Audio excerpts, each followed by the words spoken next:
Pikmin 4 is a better video game than Tears of the Kingdom. Wait, I know that's a big call. 2023's hot favourite for Game of the Year is undoubtedly The Legend of Zelda. It does things that other video games never have done before. But is it perfect? I would argue no. Pikmin 4 isn't perfect either, don't get me wrong, but it does three things objectively better than The Legend of Zelda Tears of the Kingdom, and these are three critical things to my enjoyment, and I would argue a lot of your enjoyment, that you get from video games. So let's start with number one, and that is pacing.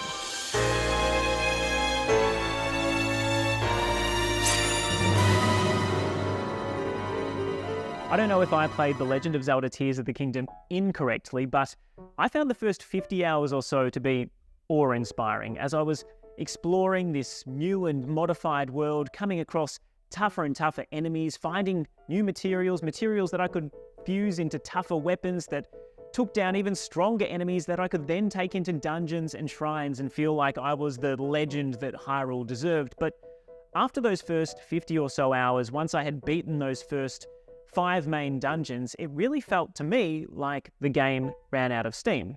And I'm not sure if this is everyone's experience. Maybe I went to those dungeons too quickly and should have done more shrines beforehand, but spending the next 60 to 70 hours or so chasing down every light route and solving every shrine became a bit of a grind. Now, Pikmin 4 does not make that same mistake. From beginning to middle to end and well beyond the credits, there is always something more to chase, always something more to do, and you are constantly getting better for it.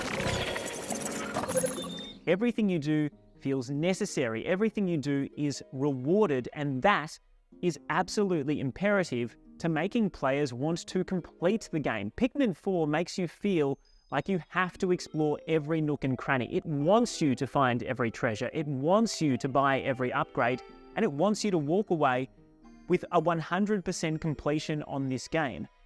It felt like The Legend of Zelda Tears of the Kingdom and Nintendo by extension knew the game was so big that they didn't want to put the expectation on players like me to complete it. When I'm here to complete those games, I want to finish these games 100%. And in terms of the drive that Pikmin 4 versus The Legend of Zelda Tears of the Kingdom is able to instill in its players, Pikmin 4 is paced so much better than Tears of the Kingdom. That brings me to my second point, the amount of new characters you get to meet that build upon the lore of these two fantastic franchises. Right now, you're seeing it on screen in Pikmin 4. We are introduced to new castaways. I'll get back to that. Tears of the Kingdom, yes, obviously resides in the same Hyrule as Breath of the Wild. We weren't expecting them to completely overhaul the characters and the people that live in this world, but I would argue that we aren't introduced to enough new characters. Yes, there is a new story, but beyond that, if you visit the towns and villages along the way, you're largely meeting the same NPCs. There are a couple of new characters here and there, but certainly not enough that I would say that any are more memorable than those that we were introduced to 6 years ago in Breath of the Wild. Pikmin 4, again, does not make that mistake. These castaways that they bring in do a fantastic job of not only giving you the opportunity to meet these colourful new characters, but also building upon the lore of the world. It's not just old characters like Captain Olimar and, spoiler alert, a certain who helps develop this narrative even further after the credits roll.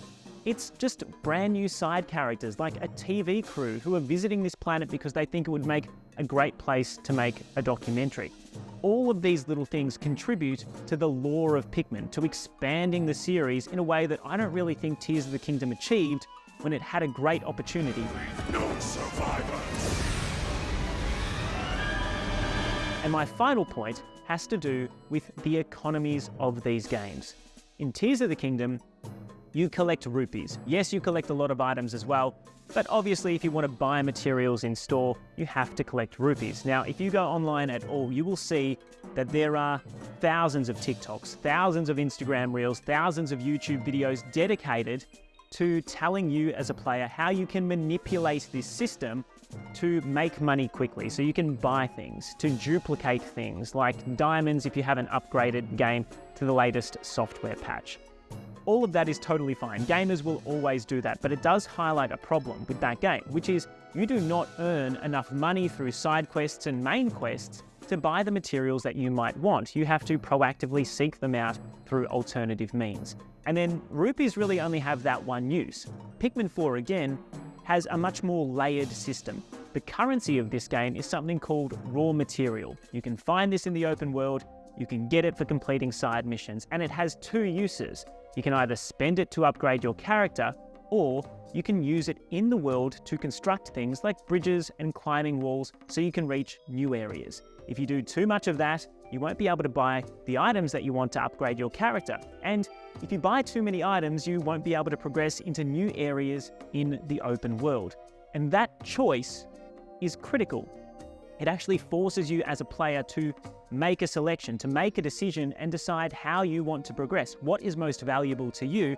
And because they knew how many of these raw material you would need to fully upgrade your character and fully explore the world, they were able to space that out so perfectly so that you didn't have enough at any one time. You were never short of raw material, but you also didn't have so much that you were progressing beyond what the game wanted you to achieve. I have now 100% of this game, and I only fully upgraded my character as well as that dog Ochi within the last hour or so. It took me 35 hours to complete this game, and I was still perfecting my character to the very end.